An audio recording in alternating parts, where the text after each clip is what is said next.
Chapter 34. Birth of a Star. Keisha, Albert, and I walk into Albert's after school. Keisha and I ask if we could come over and see his house, and he shrugged and said, "Okay." The whole time my hand is in my pocket, holding on to the piece of paper. Possible. Albert's house is big, but dark and musty when we enter. There are piles of things everywhere. Not papers like our house. I mean piles of things with tubes and wires. Things I don't recognize.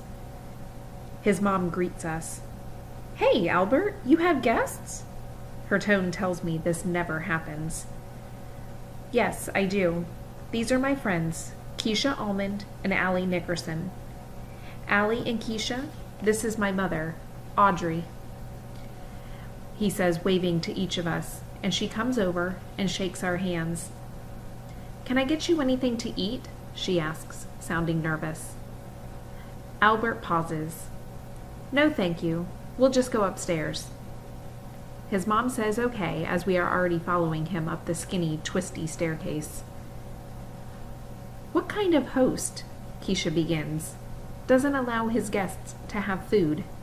Dang it, Albert. I would have minded some."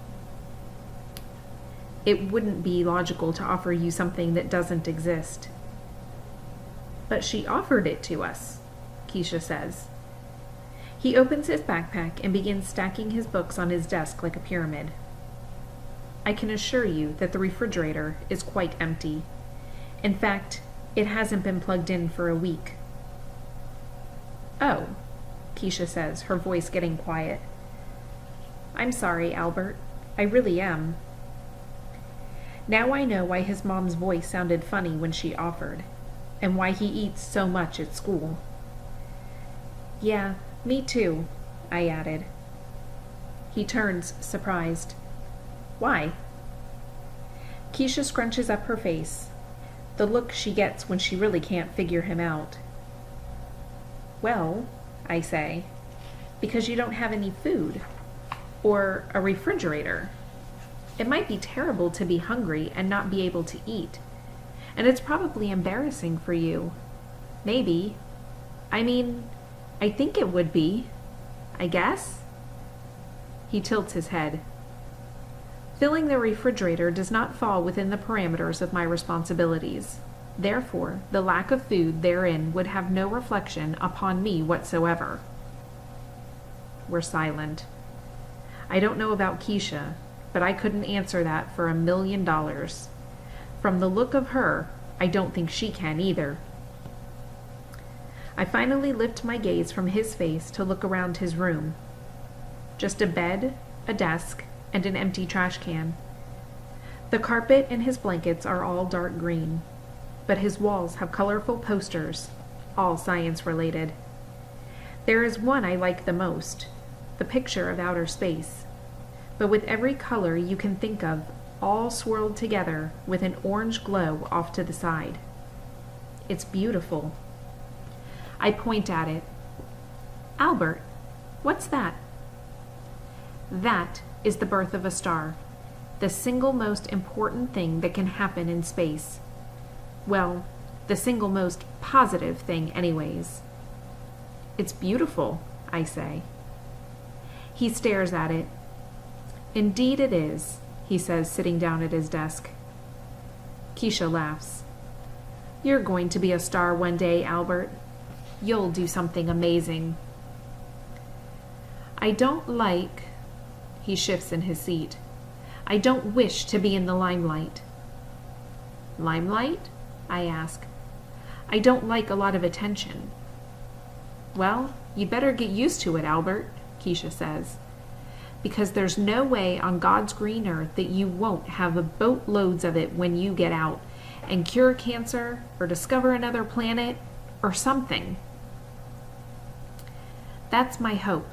I want to change the world, do something good.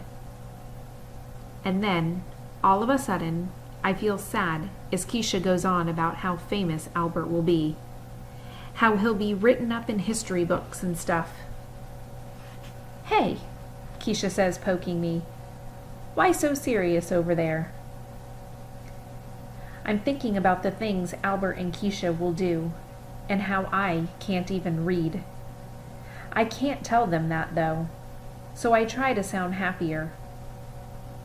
I'm not that serious. Oh, yes, you are. Dead serious. You need to smile. I am smiling, I say. Well, someone better tell your face about it. I hesitate. Can I tell you both a secret? I ask, reaching into my pocket to touch my possible paper that I've carried since I've gotten it. Yeah, of course. And you won't tell anyone? Yes. Now what is this secret we won't tell anyone, because that's what the definition of a secret is? Albert's quiet, but his head is tilted to the side. I have never really told anyone this, but I have a lot of trouble in school with reading and writing and, well, everything but math and art. Keisha laughs. That's not a secret. And then I feel terrible, and I feel my eyes beginning to sting. I start walking away, but she pulls my sleeve and pulls me back. Albert looks upset. No, that's not what I mean. I mean that we know that, but it doesn't matter to us. However, Albert says, I do wish it was easier for you. We will not share your secret.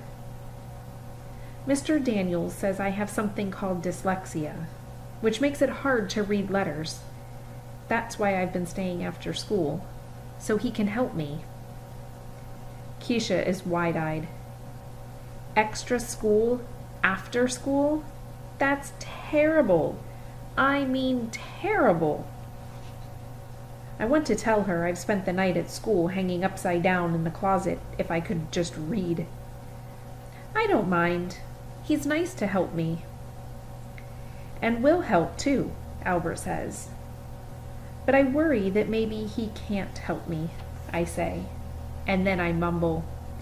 It makes me feel like I'll grow up to be nobody. How can you say that? Keisha asks. Well, you'll probably be some big successful baking company, and Albert will do whatever in the world Albert will do. And I'm just hoping to read the menu in a restaurant. Keisha steps up and puts her arm around my shoulders. He says he's going to help you, right?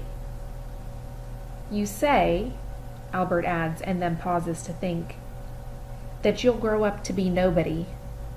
But logically, if nobody's perfect, well then, you must be perfect. Perfect? Me? No, I say. You are pretty perfect, Allie, Keisha says, laughing.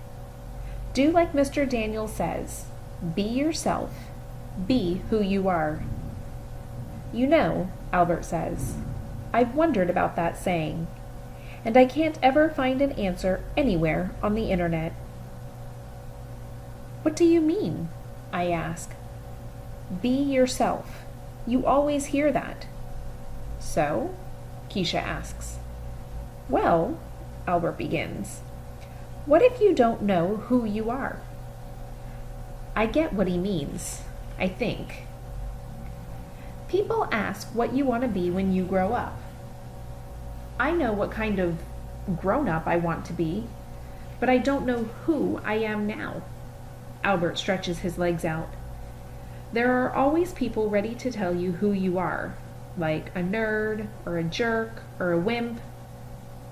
I think how it's hard not to believe the bad stuff. Look at it this way, Albert says. If you had to be in a tank of water with a killer whale or stonefish, which would you choose? Well, duh. Who's going to choose a killer whale? Well, in the wild, killer whales never attack people. Like never. A stonefish is way more dangerous with its 13 venomous spines. It's in the words. If the killer whale were called a friendly whale, no one would be scared. And I think of the words, the power they have, how they can be waved around like a wand, sometimes for good, like how Mr. Daniels uses them, how he makes kids like me and Oliver feel better about ourselves, and how the words can be used for bad, to hurt. My grandpa used to say, be careful with eggs and words, because neither can ever be fixed. The older I get, the more I realize how smart my grandpa was. That's the end of chapter 34. I like that Allie has learned a lot from her grandpa. His life lessons seem to help her a lot in her circumstances. What did Grandpa mean when he said, be careful with eggs and words, because neither can ever be fixed? I've put a discussion board in week 8 that I want you to respond to this, writing what you think that saying of Grandpa's means.